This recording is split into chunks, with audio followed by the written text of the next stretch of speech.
Hi, my name is Grace Lero, and today I'm going to be talking to you guys about culture.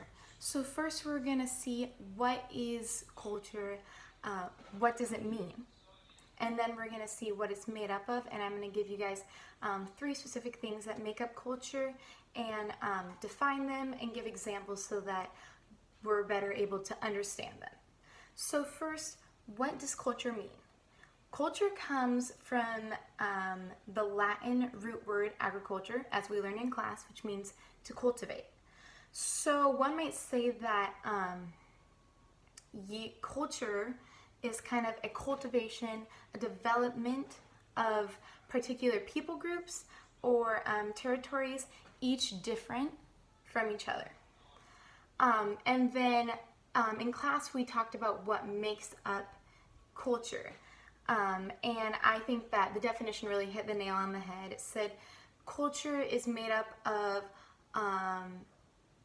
all the values, norms, beliefs, customs, and ways of life that are passed down from one generation to the next.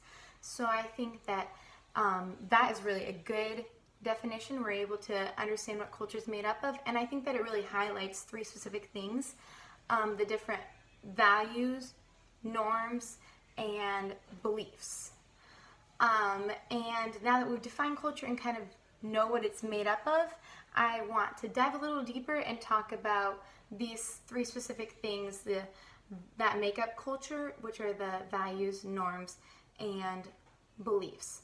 So first we're going to talk about values.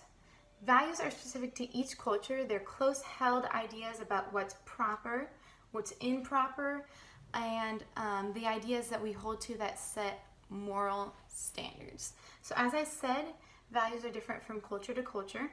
For example, as a Christian, I really value modesty. It's something that I hold to. It's something that I think is important.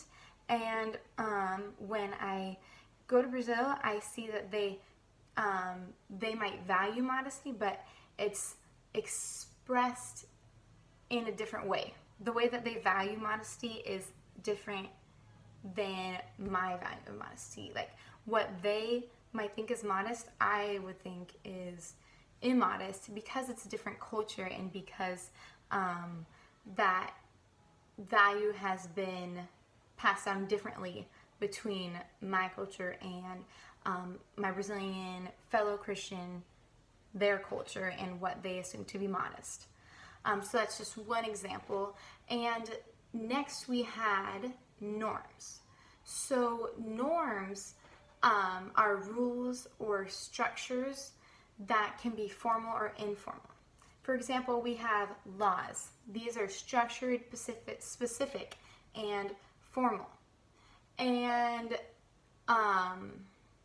however, we have assumed expectations, which are informal. Take the speed limit. This is an example given on our class notes. When you see a sign that says 55 is the speed limit, that is a formal law. It's structured, it's specific. If you don't follow it, there are going to be consequences. You might get pulled over and have to pay a fine.